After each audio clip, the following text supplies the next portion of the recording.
Madam మరి రాహుల్ సిప్లిగంజ్‌కి ఇండస్ట్రీలో కానివ్వండి, లేకపోతే సినీ ఫీల్డ్‌లో మంచి క్రేజ్ ఉందని చెప్పొచ్చు. అలాంటిదైన ఎన్నో సాంగ్స్ అయితే హిట్ అయ్యాయి. అలాంటి దానికి గ్లోబల్‌గా గూడా మంచి ఐడెంటిటీ లభించిందని చెప్పొచ్చు. సో, ఇప్పుడు చూసుకుంటే గనక రాహుల్ సిప్లిగంజ్‌కి ఎంగేజ్‌మెంట్ ఫోటోస్ అంటే హరిణ్య రెడ్డి తోటి ఎంగేజ్‌మెంట్ ఫోటోస్ ఇప్పుడు సోషల్ మీడియాలో వైరల్‌గా మారాయని చెప్పొచ్చు. సో, ఏ విధంగా చూడొచ్చంటారు?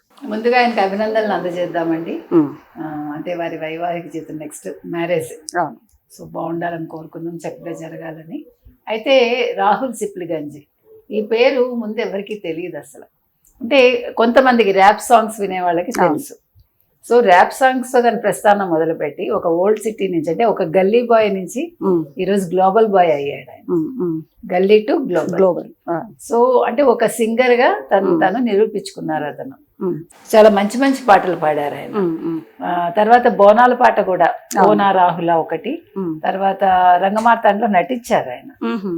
అది కాకుండా మీరు అన్నట్టుగా నాటు పాట, సో కాలభైరవతో కలిసి పాడిన నాటు పాటకి ఆస్కార్ అవార్డు వచ్చింది. నాటు పాటకి ఆస్కార్ అవార్డు వచ్చాక రేవంత్ రెడ్డి గారు కాంగ్రెస్ ఏమనాలి అధ్యక్షుడిగా ఉండి ఆయన 10 లక్షలు ఇచ్చారు అప్పుడు. తర్వాత 1 crore ఇస్తానని చెప్పారు ముఖ్యమంత్రి అయ్యాక.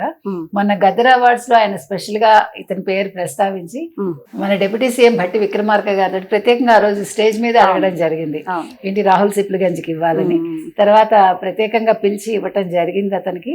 అంటే ఒక గుర్తింపు, ఒక తెలంగాణ సింగర్ కి అంటే ప్రపంచ స్థాయిలో గుర్తింపు వచ్చినప్పుడు దాన్ని ప్రభుత్వం కూడా గుర్తించి ప్రత్యేకంగా ₹1 కోటి ఇవ్వడం. అంటే నేనేమంటానంటే ఆయన కాంగ్రెస్ అధ్యక్షుడిగా ఇచ్చినప్పుడు బీఆర్ఎస్ వాళ్ళు కూడా ఇచ్చుంటే బాగుండేది.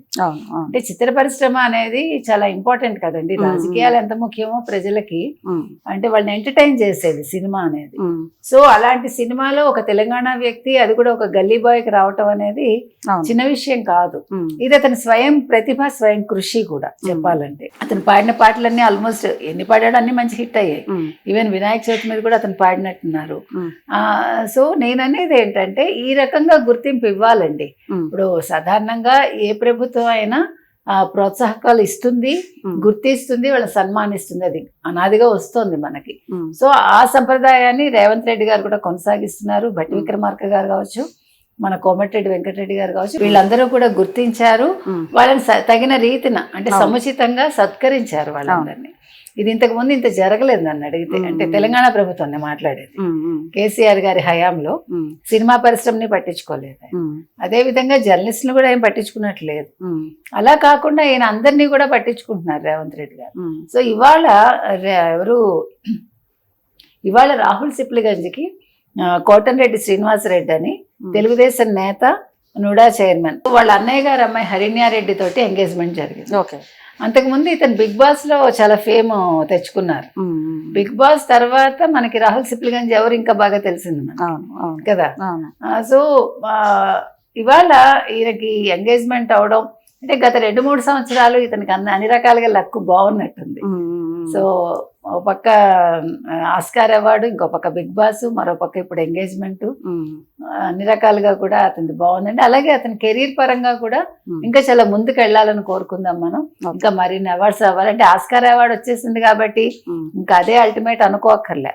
మన నేషనల్ అవార్డ్స్ కూడా అల్టిమేటే మనకి. కాబట్టి ఆ రకంగా కూడా వారు ముందుకు వెళ్ళాలని కోరుకుందాం. సో ఇక్కడ ఇప్పుడు ఇంకొక పాయింట్ మనం ఏం చెప్పాలంటే, ఈ తెలంగాణ వాదులు అన్న వాళ్ళు, దెబ్బలాడుతున్న వాళ్ళు ఇవన్నీ గుర్తుంచుకోవాలి. ఏంటంటే ఇక్కడ తెలంగాణ ఆంధ్రన్న కాదు. ఒక తెలుగు వ్యక్తి తీసిన సినిమాలో, రాజమౌళి తీసిన సినిమాలో ఒక తెలంగాణకు చెందిన ఒక సింగర్ పాడి ఒక తెలుగు అబ్బాయిగా గుర్తింపు తెచ్చుకున్నాడనే మనం చూడాలి. తెలంగాణ అబ్బాయా, ఆంధ్ర అబ్బాయా కాదు నేను చెప్తున్నది అది. సో రాజమౌళి అనే వ్యక్తి ఒక ఆంధ్రాకి పరిమితం కాదు, ఒక తెలంగాణకి పరిమితం కాదు. అంతర్జాతీయంగా ఆయన ఒక దర్శకుడు, గుర్తింపు తెచ్చుకున్న దర్శకుడు. అదే విధంగా ఇవాళ రాహుల్ సిప్లిగంజ్ అంతర్జాతీయంగా గుర్తింపు తెచ్చుకున్న ఒక సింగర్ అతను. కాబట్టి మనం ఒక తెలుగు వ్యక్తి తీసిన సినిమా, తెలుగు వ్యక్తి పాడిన పాట, అది ఆస్కార్ స్థాయికి వెళ్ళడం, గుర్తింపు తెచ్చుకోవటం, అంతవరకే చూస్తే బాగుంటుంది.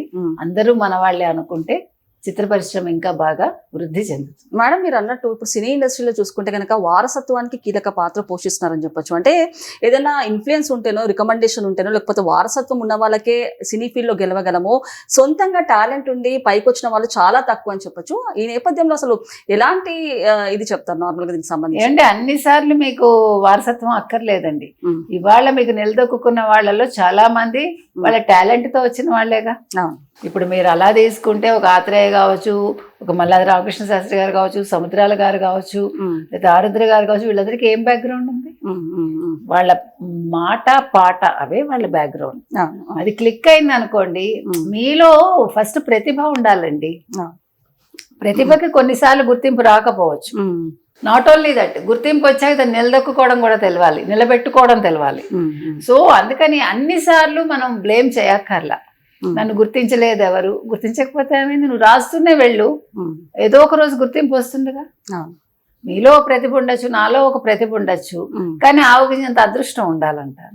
సో అదృష్టం కొంతమందిని వర్ణిస్తుంది. ఆ వరించినప్పుడు వాడికి ఎందుకు వచ్చింది, నాకెందుకు రాలేదని మనం బాధపడకూడదు. నా పాలసీ అది. అంటే మనం ఎప్పుడూ కూడా వాళ్ళు ఫలానా వాళ్ళు కాబట్టి వచ్చిందా, వీళ్ళు ఫలానా వాళ్ళు కాదు కాబట్టి వచ్చిందా, అవసరం లేదు. అంటే ఇంకొకటి మేడం, అంటే ఏ ఫీల్డ్ లో అన్నా స్పోర్టివ్నెస్ అనేది చాలా ఇంపార్టెంట్. అలాంటిది ఈ రోజుల్లో చిన్న చిన్న వాటికే ఫీల్ అయిపోయి, చిన్న చిన్న వాటికే ఇదైపోయి చాలా మంది సూసైడ్ అటెంప్ట్స్ కూడా చేస్తున్నారు. సో వీళ్ళకి ఎలాంటి మెసేజ్ ఇస్తారు? అసలు అవి ఏం అవసరం లేదండి. మీ ప్రతిభకి ఒక రోజు గుర్తింపు వస్తుంది, కాకపోతే కొంచెం ఆలస్యం అవ్వచ్చు అంతే. కాబట్టి తల్లిదండ్రుల ముందు వాళ్ళని మానసికంగా ధైర్యంగా పెంచండి. మీరు శారీరకంగా దృఢంగా ఉండేలాగా పెంచాలి. ఇవాళ సిప్లిగంజ్ ఊహించారా? రాసిన పాట రాసింది ఎవరు? చంద్రబోస్. చంద్రబోస్ ఎక్కడి వారు కదా, ఎక్కడి నుంచి వచ్చారు ఆయన బ్యాక్గ్రౌండ్? ప్రతిభను గుర్తింపు ఇచ్చారు కదా. సో ప్రతిభకి గుర్తింపు రావాలంటే సమయం పడుతుంది. దానికి మనకి కావాల్సింది ఓపిక, అంతే. ఓపిక ఉండి మీలో టాలెంట్ ఉంటే మీకు గుర్తింపు అనేది తనంతట తనే వస్తుంది. అందుకే ఇవాళ తార్కాణం ఓ సిప్లిగంజు, ఓ చంద్రబోస్ గారు, ఓ రాజమౌళి గారు, ఓ సినిమా. అందుకని నేను అనేది ఏంటంటే ఇవాళ సిప్లిగంజ్కి లక్కు కూడా ఉంది, అబ్బాయికి అన్ని రకాలుగా కలిసి వచ్చింది, మంచి గొంతు ఉంది, అన్ని బాగున్నాయి, కలిసి వచ్చింది కదా. ఇవాళ అమ్మాయి కూడా నడిచి వచ్చింది అబ్బాయి కోసం, బాగుంది. Okay madam, thank you.